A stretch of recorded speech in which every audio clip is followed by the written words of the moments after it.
evangelio condensado. ¿Lo olvidó? Ah, no, mira, esa es la encomienda. El evangelio, Juan 3:16, porque de tal manera amó Dios al mundo, que dio a su Hijo unigénito para que todo aquel que en él cree no se pierda, mas tenga vida eterna. Cree en el Señor Jesucristo y serás salvo tú y tu casa.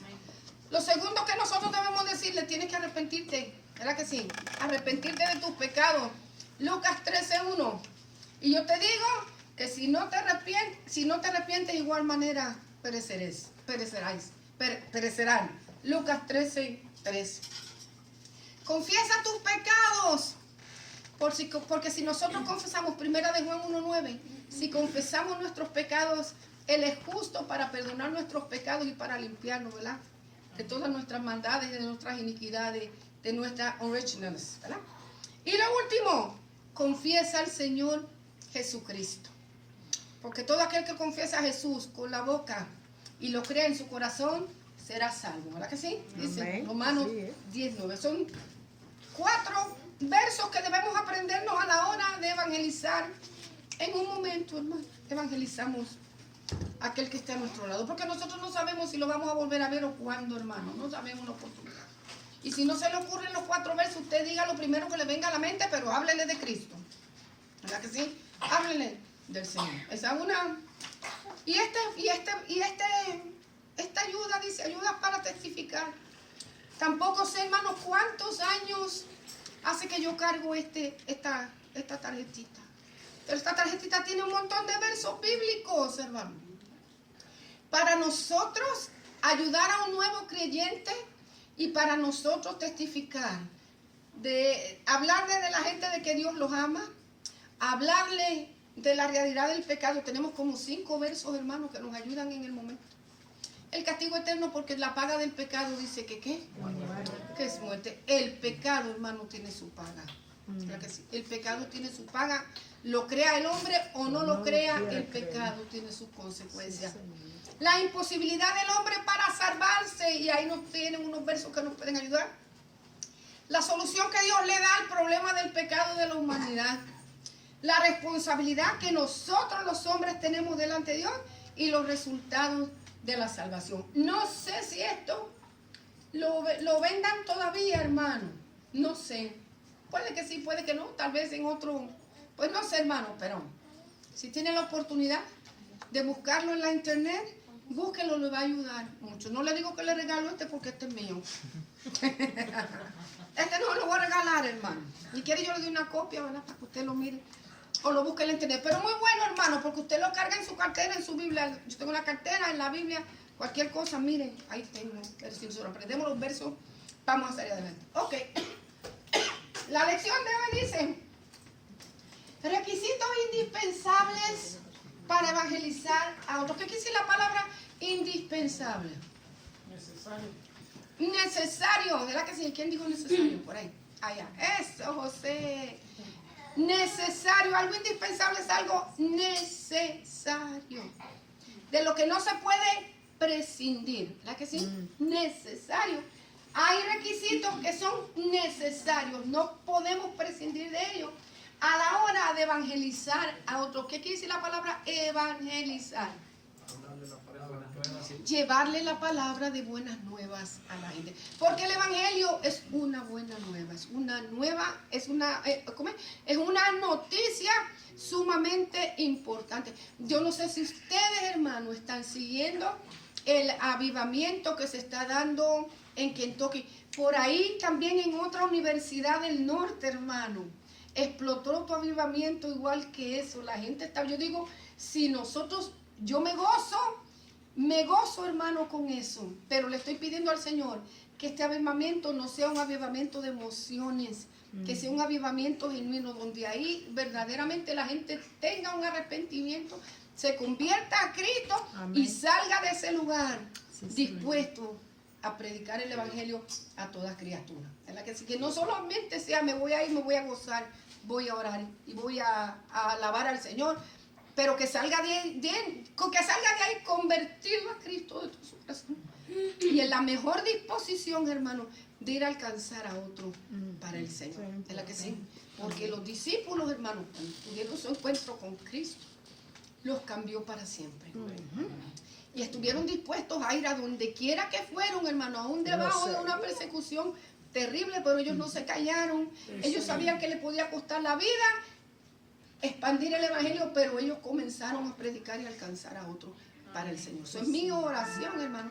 Papá, que su arrope hasta acá abajo, que llegue hasta aquí. Dice la enseñanza, un encuentro personal con Cristo es indispensable, necesario para que podamos evangelizar a otros. O sea, yo no puedo ir a evangelizar a nadie, a hablarle de Cristo, si yo no he tenido un encuentro personal con Él. ¿Verdad? Tengo yo que haber tenido ese encuentro. Es como cuando yo me gozo con el milagro que recibe mi hermano. Yo me gozo con el milagro que recibe él y le doy gracias al Señor y le adoro y le canto. Pero yo quiero el mío. Amén. Yo quiero mi milagro. Yo, Señor, gracias por el milagro del hermano. Gracias porque tú lo hiciste nuevo. Gracias porque lo sanaste. Gracias porque no lo vas. Pero yo quiero el mío. Porque hasta que yo no experimente el mío, no puedo hablar con propiedad de lo que voy a testificar. O sea, yo tengo que decir lo que yo he experimentado. Porque cuando yo digo lo que yo experimento, yo hablo primero con propiedad, segundo hablo con autoridad. Yo sé lo que estoy diciendo porque yo pasé por eso. Amén. Y nadie me va a quitar de la mente, ni nadie me va a quitar del corazón lo que yo recibí del Señor. ¿Por qué? Porque lo recibí yo. Y a usted le puede dar un ataque y se puede morir del corazón llevándome la contraria y no me importa. ¿Por qué qué? Porque yo recibí, usted, yo lo siento mucho, le llamo al 911 y que se lo lleven, pero yo sigo diciendo lo que yo recibí. Amén. ¿Me explico? Yo no quiero que nadie se muera, hermano. Por Dios. Eso es un decir, ¿no? ¿Verdad? Porque hay gente que le lleva la contraria y hasta rojo se ponen. Llevándole la contraria, a uno parece que se va a morir. Bueno, muerte. Pero yo sigo diciendo lo que yo recibí. Okay.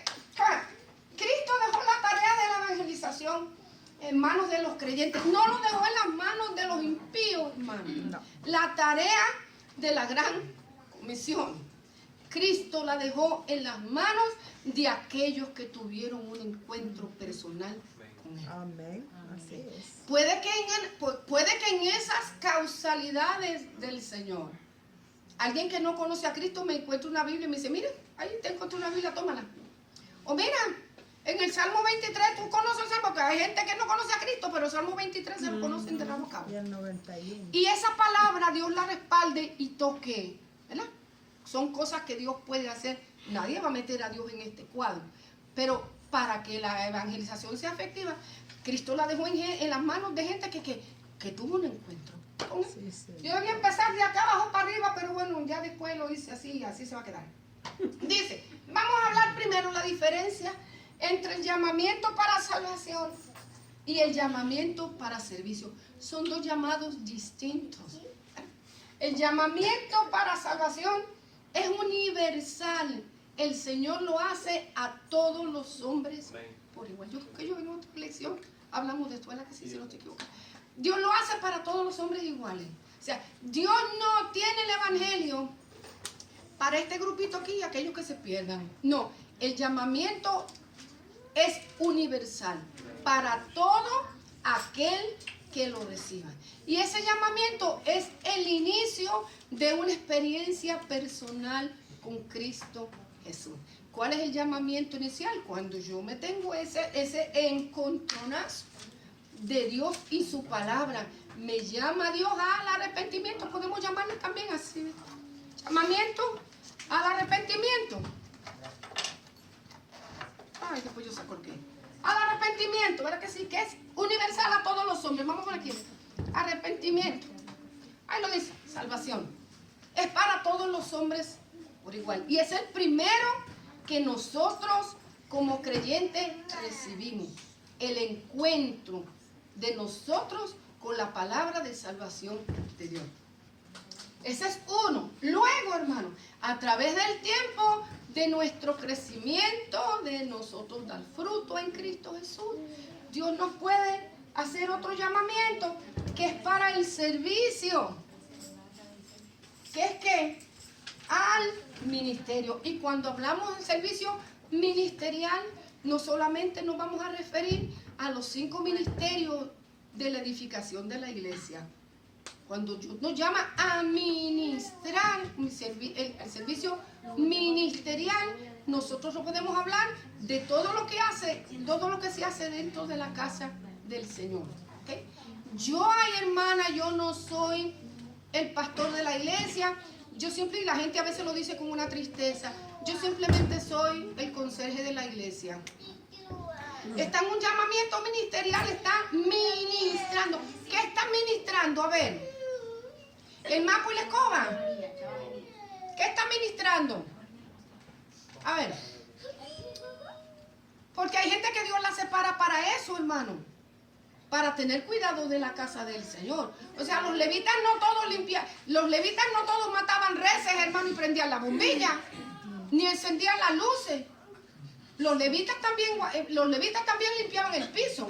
Los levitas también botaban la ceniza. Los levitas también venían y buscaban agua. Los levitas también traían leña a la casa. Y eso no los hacía menos que aquellos que estaban ahí al lado del sumo sacerdote, matando reses y cortando pescuezos. No, o sea, tenían porque nosotros decimos, ay no, porque eran todos iguales. Porque a la hora de la administración, aquel se quitaba la cota que tenía de matar reses y este se quitaba la cota de limpiar la ceniza. Y todos venían vestidos de gloria a la presencia del Señor. Amén. Todos venían vestidos con la misma vestidura. O sea que cuando Dios nos llama a un ministerio, si no me llaman al servicio ministerial de la edificación de la iglesia, maestros, pastores, evangelistas, ¿qué más? ¿Qué más? A ver si se acuerdan. Son 5. Apóstol, ¿qué más? Maestro. Profeta. Evangelista y pastor. ¿Cómo? Evangelista y pastor. Ay, si no me llaman de ninguno de esos, entonces yo no tengo un servicio. No, todos estamos llamados a un servicio ministerial dentro de la casa del Señor. Y este no vale más que aquel. Que tienen diferentes funciones, son cosas distintas, ¿me explico? Los valores se los damos nosotros aquí en la tierra. Pero Dios no le da distintos valores, no. Responsabilidades distintas sí tenemos, pero todos valemos la misma. ¿Ok? Sí. Primero viene el llamamiento para salvación. Va a pasar un tiempo prudencial en el cual nosotros vamos a crecer, a madurar, a aprender, a echar raíces. Y en ese tiempo donde nosotros estamos aprendiendo y creciendo, Dios nos va a separar ¿para qué? Para una función dentro de la iglesia. ¿Está? Ok, entonces, estamos claros de estos 2 llamamientos, ¿verdad? Primero viene porque la lección, ¿por qué le digo esto? Porque la lección de hoy nos va a hablar de que Dios habló, el Señor llamó a Felipe, ¿se acuerdan los primeros discípulos? Felipe, Natanael. En este llamamiento no los encontramos, o sea, los llamó primero para salvación. Si nosotros leemos la escritura, después Dios los separa, para que el Señor los separa, para el ministerio, para su apostolado, ¿ok? Para el apostolado. Lo llama luego para el apostolado. Pero esta lección de hoy nos va a hablar de 4 hermanos que el Señor llamó directamente. Ya habían tenido un encuentro con él porque eran discípulos de ¿quién? Juan. Eran discípulos de Juan. Ya habían tenido el primer encuentro con Cristo. Juan se los había presentado. Ya ellos sabían quién era aquel y lo habían seguido, pero no habían recibido el llamamiento al ministerio. Hoy vamos a hablar de eso. Dice Mateo 4. Vamos a no mejorar la Biblia, porque aquí en Mateo, en la lección, nos falta un verso. Dice 4:18. Andando Jesús junto al mar de Galilea, vio a 2 hermanos, Simón, llamado Pedro, y Andrés, su hermano, que echaban la red en el mar, porque eran ¿qué? Pescadores. Y le dijo: venid en pos de mí y os haré pescadores. Háganme un favor con las ovejitas chiquitas, hermano. Yo quisiera que alguien las llevara allá y las tuviera allá, porque ellas necesitan su espacio y yo necesito el mío y usted también. Imposible que le vayamos a poner, hermano, un tape en la boca. Pero vamos a ver a las mamás que tienen hijitos, pues vamos a turnarnos un domingo, un miércoles una, otro miércoles la otra, y así yo sé que, ¿verdad? Se reparten la tarea para no dejársela sola a uno. Porque yo sé, hermano, que imposible que le podamos poner un tape en la boca. Yo la puedo amarrar de una pata por ahí, pero no puedo hacer más nada. No se van a quedar ahí amarradas. Se van con todo y siguen la arrastrando. Dice, andando Jesús junto al mar de Galilea, vio dos hermanos, Simón llamado Pedro y Andrés su hermano, que echaban la red en el mar, porque eran pescadores. Y le dijo Jesús, venid en pos de mí, y os haré pescadores de hombres. Entonces ellos, dejando al instante las redes, le siguieron. Pasando de allí, vio a otros dos hermanos, Jacobo, hijo de Zebedeo, y Juan, su hermano, en la barca de Zebedeo, su padre, que remendaban sus redes, y los llamó. Y ellos, dejando al instante la barca y a sus padre, le siguieron. Ok, hoy sí vamos a entrar. Como Dios Cristo dejó la tarea de evangelización en las manos de los creyentes, nosotros debemos poseer los mismos requisitos que tuvieron los primeros discípulos, porque este llamado a evangelizar no fue solamente para ellos, fue para toda la iglesia en general. Los cristianos de aquel entonces, los cristianos del primer siglo, los cristianos del siglo XV, los cristianos del siglo XXI, y si Cristo no ha venido, los cristianos del siglo XXII. Los cristianos de madera, si Cristo no ha venido, eran todos los cristianos, hermano. Este llamado es para todos los cristianos, pero debemos poseer los mismos requisitos que reunieron ellos para nosotros poder propagar el evangelio. Yo les voy a poner los tres, pero hoy vamos a hablar solamente del primero, respondiendo. El primero es, ¿qué requisito? Los discípulos respondieron al llamado de Jesús. Lo dejaron todo para servirle al Señor con dedicación. Todo lo dejaron por servirle a Cristo. Y ahorita vamos a hablar de este punto en específico. Número 2, reconocieron el poder que tiene el Evangelio. ¿Qué quiere decir la palabra poder? Hay una palabrita que se llama dunamis en griego, que quiere decir energía, fuerza poderosa. El Evangelio es poder de Dios. Vamos un momentito ahí, dice Romanos. Vaya conmigo ahí a Romanos, capítulo 1. Perdón. Capítulo 1. Ajá. ¿Qué dice? 1:16. Porque no me avergüenzo del Evangelio, porque es poder de Dios para salvación a todo aquel que cree, al judío primeramente y también al griego. ¿Qué era lo que estaba diciendo Pablo? Yo predico un evangelio y no me avergüenzo de esa buena nueva que predico porque es poder de Pablo. No, ¿qué dijo? Porque es poder de Dios. Sí, sí. Fuerza, una energía extremadamente poderosa. El evangelio no es cualquier cosa.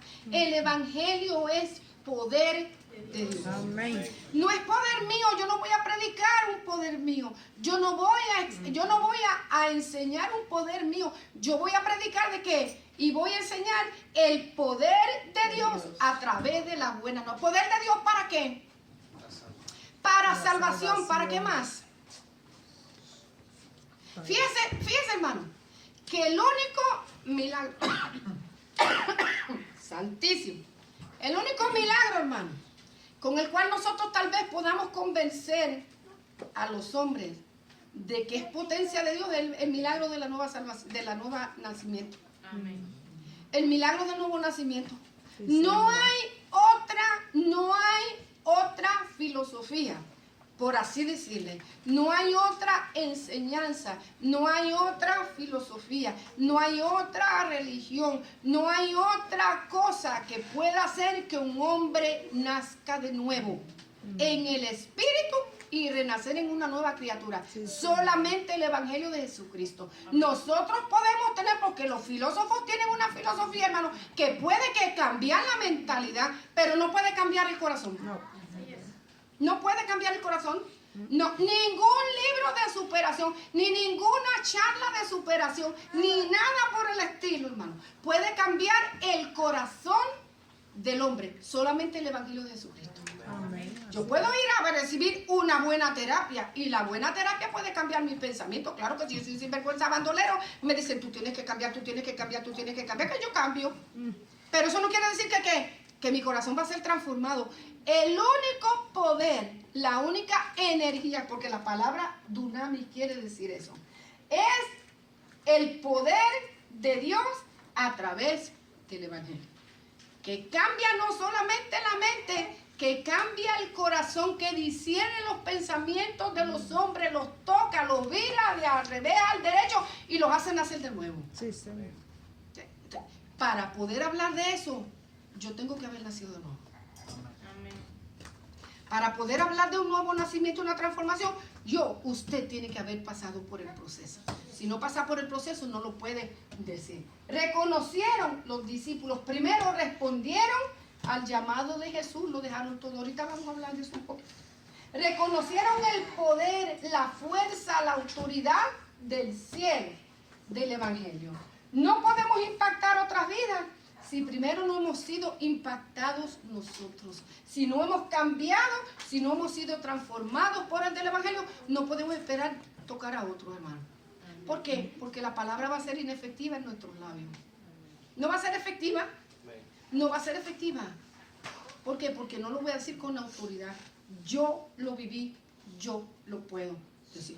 A mí siempre, hermano, me ha impactado cuando yo leo la Biblia el testimonio de los apóstoles. Porque cuando los apóstoles escribieron, los discípulos escribieron, especialmente Pedro, ¿verdad? Testificaba, ya Pedro era un viejo, ya Pedro era anciano. Ya Pedro estaba para partir de esta tierra lo iban a sacrificar. Pero yo no puedo dejar de decir lo que nuestros ojos vieron, lo que nuestros oídos oyeron, lo que nosotros vivimos allí en el monte de la transformación. Yo no puedo dejar de decir eso. O sea que en la mente de Pedro estaba intacto, y ya era un anciano a punto de morir. Estaba intacto la experiencia transformadora que él había tenido allá en el monte de la transfiguración. Yo no puedo dejar de decir, yo no puedo olvidarme de ese momento. Yo no puedo dejar de recordar el impacto de gloria que hizo la transformación del Señor allá, de verdad que sí, allá en el monte de la transfiguración. Yo tengo que decir lo que nosotros sentimos, yo tengo que decirlo, y ya era un anciano, hermano. O sea que hay situaciones que nos impactan y nos cambian y nos transforman, y más nunca la vamos a olvidar. Por ejemplo, yo con todo respeto a mis hermanos que no tienen la misma creencia que yo acerca del bautismo del Espíritu Santo, yo no puedo, yo digo como Pedro, yo no puedo dejar de decir el impacto de gloria que causó en mi vida el bautismo en el Espíritu Santo. El recibir aquel poder, aquel dunamis, aquella fuerza. Miren, hermano, que yo hablo de eso y me parece como que, y hace casi como 35, 40 años atrás, es lo que les estoy hablando. Y a mí me parece que eso fue ayer. Y a mí, que yo digo, le puede dar un ataque, hermano, le llamo al 911, discutiendo, eso es su problema. Yo sigo diciendo como Pedro, no puedo dejar de decir lo que yo recibo. Yo entonces, hermano, imagínense si aquello causó impacto, tal impacto que todos ellos estuvieron dispuestos a morir por el Evangelio de Jesucristo. Todos estuvieron dispuestos a dar la vida por causa del Evangelio de Jesucristo. Porque ellos nunca pudieron dejar de decir. Los azotaron, los arrastraron, los llevaron los amenazaron, los metieron en el cepo, los amarraron, los volvieron otra vez a paliar, y ellos seguían en lo mismo, hermano. Pero es mejor obedecer a Dios que antes que nosotros. Bien, hermano. No podemos impactar otras vidas si primero nosotros no hemos sido impactados. Y lo tercero, demostraron las virtudes del Evangelio. Debemos testificar con nuestras vidas y luego con nuestro mensaje.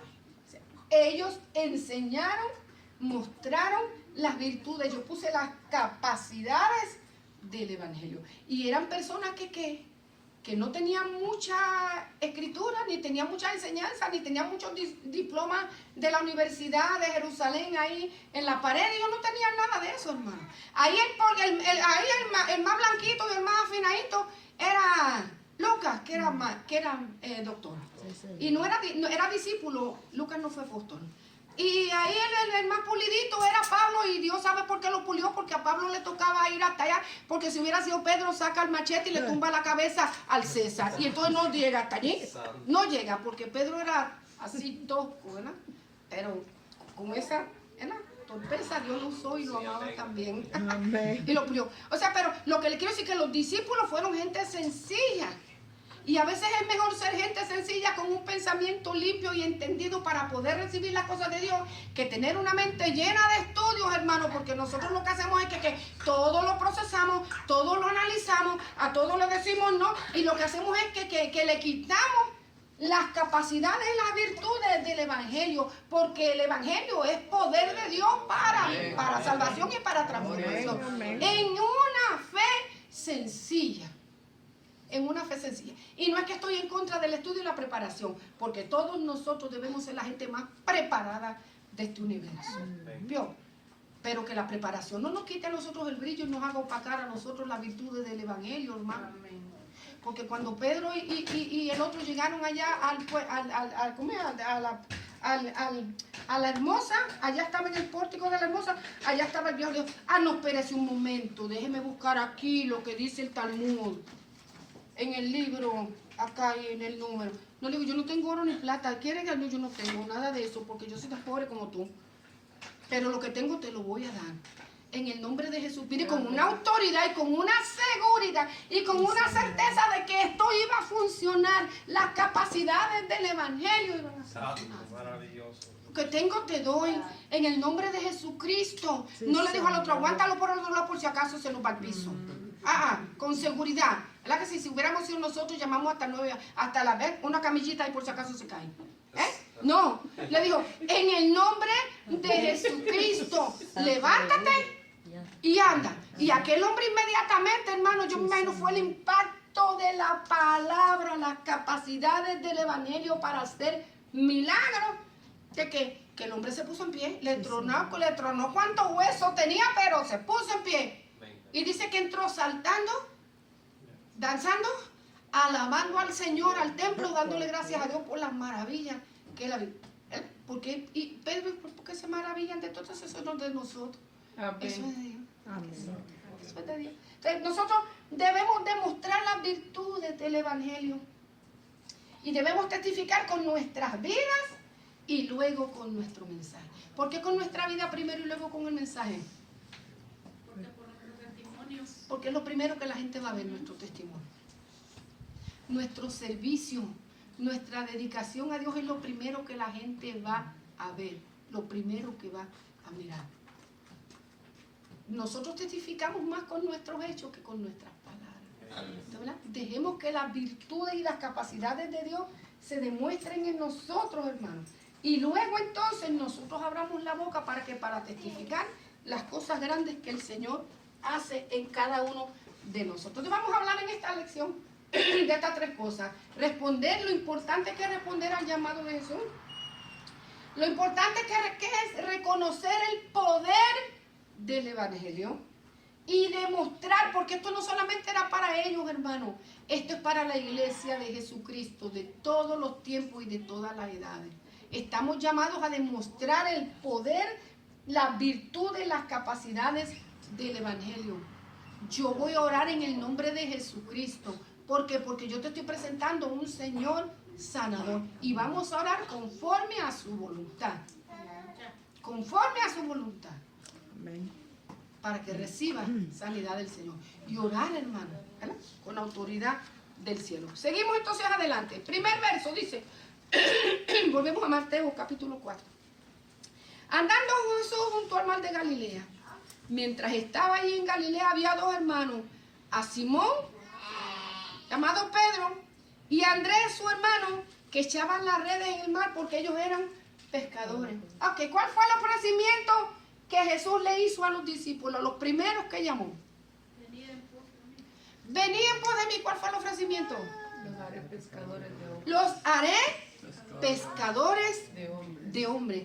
¿Por qué le habló de la pesca y no le habló de otra cosa? Porque así entendían más ellos, porque era lo que hacían. Porque ellos entendían, ese era su oficio. Como ese era su oficio, ellos podían entender que lo que el Señor le estaba hablando.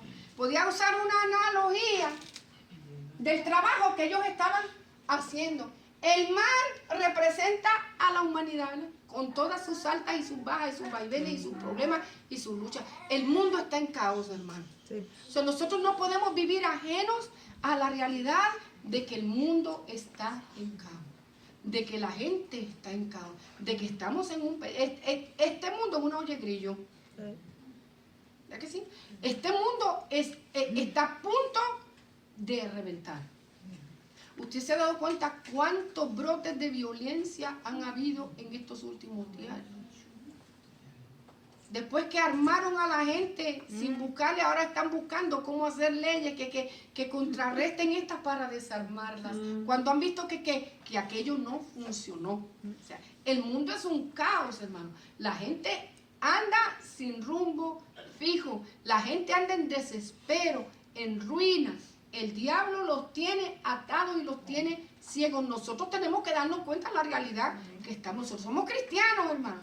Y vivimos siempre al amparo de Cristo, pero nosotros estamos llamados aquí a orar por la gente, a orar por el mundo, a orar por la sociedad donde nosotros vivimos, a orar por la ciudad donde nosotros vivimos, a orar por el complejo de apartamentos donde nosotros vivimos, porque nosotros no sabemos cuándo el enemigo va a tocar, a que él va a sacar un arma y va a empezar a dar tiros. ¿Usted me entiende? Porque esa es la modalidad que el enemigo está usando. Usted no sabe cuándo nuestros hijos pueden estar allí, encontrarse en medio de un conflicto en las escuelas. Nosotros no es que seamos pesimistas, la sangre de Cristo cubre a nuestros hijos, pero eso no nos hace a nosotros excepto de que todas estas cosas están sucediendo. Entonces, el mar representa a la humanidad que vive en esa guerra constante. Los peces son los seres humanos, buenos, malos y peores. Cuando nosotros tiramos las redes y hablamos del Evangelio, unos se quedan en la casa del Señor, otros están en un tiempo y luego se van. ¿Cuál es la otra figura que el Señor nos da, aparte de ser pescadores? Pescadores de hombres. ¿Cuál es la otra figura en otras partes del Evangelio que el Señor nos da? La sal de la tierra. ¿Ah? Sembrar. Sí. El sembrador, ¿verdad? El sembrador salió a sembrar. Y sembró en que en todo tipo de terreno. Uno dio fruto, pero se secó. El otro fue un fruto que inerte, no hubo fruto, no hubo nada, hermano. No había. Pues se volvió, así está la gente. La gente recibe el Evangelio con gozo, con alegría, porque tiene necesidad. Pero cuando empiezan las dificultades, cuando comienzan los conflictos, cuando comienza la etapa y el proceso de crecimiento, dice, oh, espérate, esto no es para mí. Son muy pocos los que, ¿qué? Los que se quedan, los que permanecen. Pero eso a nosotros no nos va a quitar el ánimo de tirar la red, hermano. Nosotros vamos a lanzar la red, caiga donde caiga. Y en la red siempre vamos a traer, ¿qué? Toda clase de peces. Buenos, malos y peores. Pero nosotros vamos a dejar que sea el Señor el que trabaje, ¿verdad que sí? Nos llama a nosotros a ser pescadores, creyentes que propagan el Evangelio y se lanzan a tirar la red. Donde quiera. ¿Dónde vamos a lanzar nosotros la red? Dígame lugares donde lanzamos la red. ¿A dónde vamos? ¿A dónde vamos? ¿Para dónde vamos? Al trabajo, a la tienda. Al trabajo, a la tienda. ¿A dónde? A la escuela. A la escuela. ¿A dónde más? Al hospital. Casas, en nuestras casas. En las casas. ¿A dónde más? En la calle. ¿A dónde más lanzamos la red? A donde quiera que se nos abra la oportunidad, donde quiera que se nos dé la oportunidad, ahí nosotros vamos a lanzar la red. Vamos a predicar el Evangelio, vamos a hablar una palabra, vamos a tocar una palabra, vamos a hablar, a tocar a la gente con una palabra de evangelización. Cristo vio a esta gente, a mí me gusta mucho esto. 3 puntitos que puse aquí. ¿Qué hacían los discípulos cuando Jesús los llamó? ¿Qué hacían los discípulos? Trabajando. Dios llama a gente vaga. También. Para que no haya discriminación. Para que no haya discriminación. Los discípulos estaban trabajando. Los discípulos estaban trabajando. Estaban trabajando de una manera seria y responsable. Estaban allí con su papá. Estaban ocupados. Ah, mira aquí. Dios llama a gente ocupada. Perdóname que difiere un poquito con eso que usted va a decir. Dios hace el llamamiento, pero Dios llama a gente que ¿qué? Aprecie el llamado que Dios le hace. Fíjese que Judas, el Señor también lo llamó como parte del ministerio. Judas no estaba de vago. Que era un pícaro bandido, sí, vamos a decirlo. Pero no estaba de vago. Donde iban los discípulos, allí iba él. Sí, señor. Él cumplía su función de que de tesorero, la cumplía. Aunque se estaba... Miraba, sí, aunque metía la mano y era un ladrón, pero ahí estaba ¿qué? Ahí estaba trabajando, ahí, mirando, estaba ocupado. Fíjense que nosotros pensamos, hermano, tal vez porque la Biblia dice que protestó, porque le gustaba meter la mano en el bolsillo. Pero el corazón de Judas cambió cuando vino el ofrecimiento del billete. ¿Cuándo cambió el corazón de Pedro? No para salvación. Cuando Pedro recibió una transformación que lo tocó y lo marcó, pero de verdad. Fue bautizado. Cuando negó la opinión. Cuando negó, ¿quién dijo? Hermano Naúm. Cuando negó a Cristo. Él había tenido su encuentro con Cristo. Él había participado de todas sus bendiciones, pero la magnitud de lo que significaba la presencia de Cristo en su vida. Fíjese que ni aún en la transformación, en el monte de la transformación, desde la transfiguración, Pedro todavía no había caído en cuenta de lo que allí estaba pasando. Señor, qué tremendo está aquí. Mira, aquí está fulano. Tú quieres que hagamos 3 enramadas, una para ti, una para Moisés, una para Elías, y todo el mundo nos quedamos aquí, no nos bajamos. ¿Qué dice la Biblia? Porque no entendía lo que estaba sucediendo. O sea que yo digo que el verdadero despertar de la magnitud de su relación con Cristo, la tuvo después que lo negó. Sí, señor. Porque aún en el Getsemaní se durmió igual que todos los demás. Y al momento de defender al maestro, ¿qué fue lo que entendió Pedro? Mente humana. Ah, no, pero yo voy a sacar el machete y aquí voy a tumbar. Y le tiró. Lo que pasa es que el otro, yo siempre he dicho que el otro movió el cuello, porque le tiró acá la yugular. Mire, cerquita aquí le tumbó la oreja. ¿Qué clase de puntería tenía Pedro? ¿Y qué le digo? No entendí. No sabes que yo puedo pedirle a mi padre una legión de ángeles, 12 legiones de ángeles, y me van a sacar, pero esto no es la voluntad de Dios. Guarda tu padre. Mire, le dio un limazo y Pedrito eso. Calla. O sea, sí podemos, yo lo que quiero que ustedes me entiendan esto, hermano. Podemos tener un encuentro con Cristo, pero a medida que nosotros vayamos acercándonos a Él, se va haciendo más patente nuestra relación con el Señor. Porque yo puedo convertirme a Cristo, estar toda mi vida en la casa del Señor, pero si no busco esa comunión, si no busco ese encuentro, si no busco esa unidad, si no tengo tiempo para estar a solas con Él, si no tengo tiempo para conocerlo a Él, no voy a desarrollar una relación con Cristo, hermano. Al contrario, vamos a estar siempre como cristianos, enanos en el Evangelio. Perdón, la palabra enano ya no se debe usar, hermano. A distancia. A distancia. ¿Por qué usted piensa que hay gente que no quiere compromiso? Porque no ha tenido un encuentro. Porque todavía no ha tenido esa revelación. Ay, no, yo no puedo. Ay, no, yo no puedo. Ay, no, yo no puedo hacer eso. No, yo sí, pero por favor, yo ayudo, pero no me comprometo. Entonces, ¿para qué Dios lo vaya? ¿Usted cree que Dios va a llamar a gente que ayuda, pero no se compromete? Dios no solamente quiere gente ayudante como si fuera Santa Claus. Tengo los ayudantes en el Polo Norte. No. El Señor quiere gente que ayude, pero gente que se comprometa con Él. Porque el servicio ministerial requiere compromiso de corazón. Estos dos oyeron el llamamiento y estuvieron dispuestos a ¿qué? A dejarlo todo. ¿Qué dice? Echaban la red en el mar porque eran pescadores. Y le dijo el Señor, venid en pos de mí, os haré pescadores de hombres. Entonces ellos, dejando al instante las redes, lo siguieron. ¿A qué dejaron? Todo. Dios muchas veces no nos llama a dejarlo todo, hermano. No a todos Dios los llama a dejar ministerio, trabajo, oficios. Dios no siempre, ni a todos los llama a abandonarlo todo. Pero hay momentos en que Dios llama a gente que está ocupada y le hace el ofrecimiento. Amén. Venid en pos de mí y os haré pescadores de hombres. Yo puedo ser pescador de hombres y seguir trabajando mi trabajo secular. Yo puedo seguir, aceptar el llamamiento de Dios y el Señor decirme, ¿sabes qué? No más, hasta aquí. Vas a seguirme a mí. En Puerto Rico yo le he dicho a ustedes, ¿verdad? Este hombre, el Señor usaba, el apellido de él era monje, no me acuerdo bien cómo era, pero era doctor. Dios lo dejó cursar, hermano, todo su tiempo de doctorado. Y cuando recibió su diploma, porque eso era lo que él amaba, lo que él quería, poniéndolo en su oficina, Saúl Monge me parece que se llama, si no me equivoco, poniéndolo en su oficina, el Señor le habló y dijo, te he llamado para hacer mi obra, guárdalo. ¿Y sabe qué?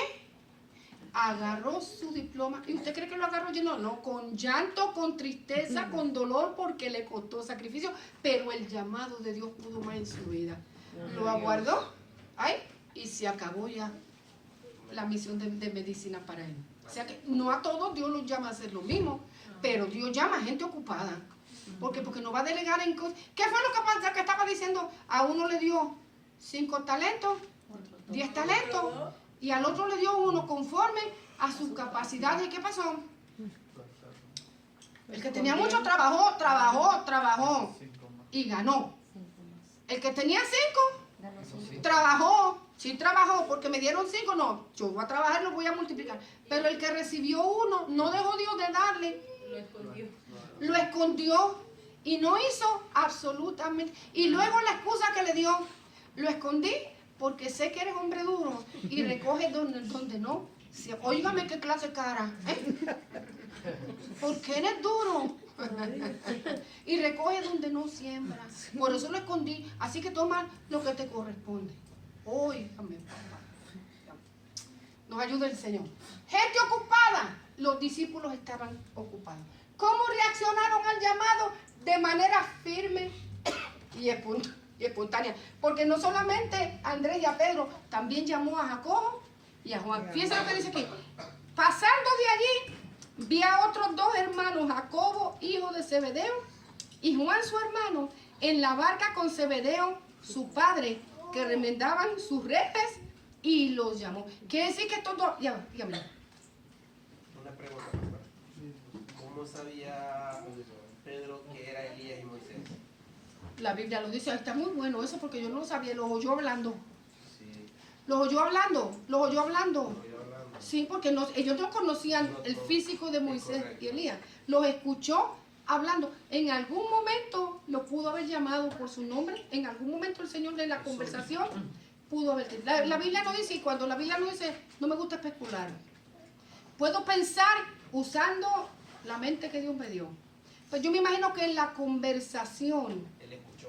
escucharon, escuchó, porque ahí estaba Pedro. Pedro no estaba enajenado, Pedro estaba bien pendiente a lo que estaba pasando. Lo que Pedro no sabía era la revelación de lo que allí estaba sucediendo. Pero sí, yo me imagino que escucharon. Ok, ¿cómo reaccionaron al llamado? De manera firme y espontánea, dejándolo todo, le siguieron. Dios toma en cuenta la voluntad humana cuando Él extiende el llamado. Yo quiero que ustedes, que sepamos una cosa, ustedes y yo, el hombre no está obligado a responder al llamado ministerial de Dios. Es una responsabilidad del hombre responder al llamamiento para salvación. Pero al llamamiento de la administración no está obligado a responder. Usted responde a Dios si quiere. Si no quiere seguir el llamado, no lo siga. Así de sencillo. ¿Consecuencia? Dígame. ¿Qué consecuencias habrán de yo no responder al llamado de Dios? ¿Qué consecuencias habrán? No estoy obligada a llamar, no estoy obligada a responder al llamado de Dios. Así como Jonás. Como Jonás, ¿qué le pasó a Jonás? Lo tragó el pez. ¿Qué le pasó a Jonás? Salió huyendo y luego lo tiraron al agua, se lo tragó el pez y luego... Lo tuvo que ir a vomitar por allá, lleno de algas y de vómito. Después lo tomó en Apestoso. cuenta, Dios. ¿Ah? O sea, no hay, mira hermano, el llamado de Dios es supremo. Dios llama a los hombres. Para nosotros es un privilegio. El que Dios nos escoja para el servicio ministerial, sea cual sea. Es un privilegio que Dios nos da. Nosotros podemos rechazarlo o aceptarlo. Aparte de las consecuencias que pudo haber tenido Jonás y que tal vez no las vayamos a tener todos nosotros, pero la consecuencia más grande que yo creo que nosotros podemos tener es perdernos la bendición que ese ministerio puede traer a nuestra vida. El crecimiento, el gozo, la bendición, la utilidad que nosotros podemos tener en la casa del Señor, el alcance, porque nosotros no sabemos a dónde Dios nos puede llevar cuando nosotros respondemos al llamado del Señor. Nosotros no sabemos qué somos capaces de hacer hasta que nos ponemos en las manos. Fíjense, el niño que tenía 5 panes, ¿y cuántos peces tenía? 2 peces. ¿Verdad? Él no sabía. Esta multitud, estamos en un campo. Aquí no hay dónde ir a comprar. Primero, que no hay tienda donde ir a comprar. Segundo, no hay tanto dinero para darle de comer a toda esta multitud. Y el muchachito se presentó con lo único que tenía: 5 panes y 2 peces. Yo no tengo nada más, pero mira, esto es lo que tengo. Esto es lo que tengo. No toma nada. Eso. Sí, y al seguir a los discípulos, por eso les digo que los discípulos, cada uno tuvo que tener su experiencia para poder recibir la revelación. Y esto dará para toda esa multitud. Y esto da, pero mira, que un montón de gente hay aquí. Y esto, uy, muchachos, y escóndelo, eso no nos va a dar. Y lo agarró el Señor, él a la mano. ¿Y qué dijo? Vamos a orar. Vamos a orar. Es que allí estaba el hacedor de milagros, hermano. Amén. Mire, yo no puedo decir de las virtudes, de las capacidades del evangelio, a menos que yo no tenga la experiencia con él. Dámelo acá, vamos a orar. Y el Señor empezó a orar y aquellos se fueron estirando. Yo no sé cómo, pero se fueron estirando. Y se fueron estirando. Y reparte. Y llévate esta canasta. Y dale al otro. Y reparte la canasta. Y dale la canasta. Y dale y el otro canasta y el otro. 5 panes y 2 peces. ¿Qué dice que sobraron cuántas canastas? 12. Comió aquella multitud y sobraron 12 canastas. De 5 panes y 2 peces. Si usted lo quiere creer, gloria a Dios, y si no lo quiere creer, no lo crea. Pero la Biblia dice que lo sucedió así. Entonces, no podemos hablar de algo que nosotros no hemos experimentado. Yo a ustedes les he testificado aquella vez que en aquella montaña, aquello, mire hermano, y delante de la presencia del Señor estoy. Y dale cuenta, y dale cuenta, y dale cuenta, hermano. Y yo con un llorica, pues yo que lloro de todo. Yo no lloro delante de mí porque ya me padezco Magdalena. Y viendo, yo nunca había experimentado una cosa como esa, hermano. Nunca había experimentado. Y menos que estaba el primo, el sobrino de mi esposo, que era inconverso, y lo mandó a contar. Cuenta. Y cuenta que hay 100. Y yo estaba como el de la canasta. Mire, pero ya este montón de muchachitos, como tú te vas a traer aquí en esta monta. Aquí nos van a balear a nosotros. Guarda eso, porque no, y yo le llevaba al pastor, miren. ¿Por qué te atreviste a sacar esta cajita con esos juguetes? Tantos muchachos que ven como 300 y pico. Mira, muchachos. Manuel, o sea, déjalo, mujer. No, ya, allá tú, ese es problema tuyo. Me lo fui y lo dejé embarcado. Cuando me llama. Dice el hermano Jesús, porque lo conoce así. Dice el hermano Jesús que vaya y le traiga la paila esa que usted tiene ahí de las niñas. Y a ver, pues yo voy para allá a ver. Ahí iba yo a soltarle la paila, pero mira hermano, y cuando empezamos, 300 juguetes y pico, y nos regresamos a la casa con el poquito y el buchito que llevamos al principio, hermano.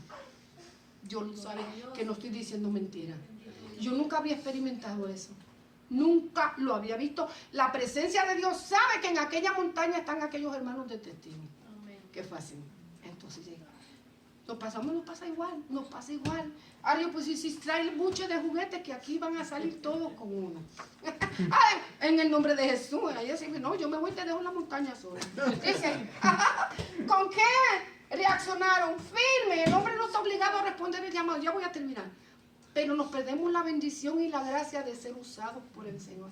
Aparte que el decir que no nos va a eximir un día de estar en la presencia del Señor y tener que responderle a Él porque nosotros no respondimos al llamado que nos hizo. Bueno, ¿con qué actitud aceptaron ellos el llamado? Abrieron sus corazones y respondieron con ánimo presto en un acto de obediencia absoluta a Dios. Dejaron la barca y a su padre y le siguieron. Dejaron todo. Hasta el padre lo dejaron. Yo lo siento mucho. Me llama el maestro. ¿A dónde estaba Mateo cuando el Señor lo llamó?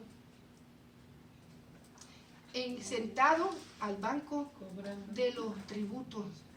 Y el Señor le dijo que a Culepteo, ¿verdad? A Culepteo, ven conmigo para acá. El Señor le dijo, sígueme. Y lo dejó todo y se fue. Amén. ¿Dónde estaba Eliseo cuando Elías pasó y le tiró el manto? Arando. Me voy. A que sí fue peor, que aquel le dio jabón a los bueyes. Le dio jabón a los bueyes, cocinó todo, hasta el yugo le pegó fuego para no volver más. Y déjame que vengo volando. Y fue, hizo todo lo que tuvo y regresó. Con palabras, ¿verdad que sí? Me voy, pero vengo. Igualito que a veces. Voy, vengo y después nos llaman. ¿Sabe qué? Se me complicó. Ok, no puedo ir. Obediencia absoluta a Dios. Dejaron la barca y a su padre y le siguieron. Responder al llamado de Jesús es el primer requisito para tener éxito en la evangelización. No todos están llamados a dejar sus trabajos o profesiones, pero todos tenemos que ser obedientes al impulso del Espíritu Santo y cumplir con nuestra labor, hermano. Porque no es solamente de uno, sino que esto es una responsabilidad de todos. De todos. Seguir al Señor cuando el Señor proponga en nuestros corazones, hermano, hablar del Evangelio de Jesucristo. Así que la semana que viene vamos a seguir con esta misma lección. Entonces terminar en la parte reconociendo el poder del Evangelio y demostrando las virtudes y las capacidades de Dios. Amén. Dios le bendiga.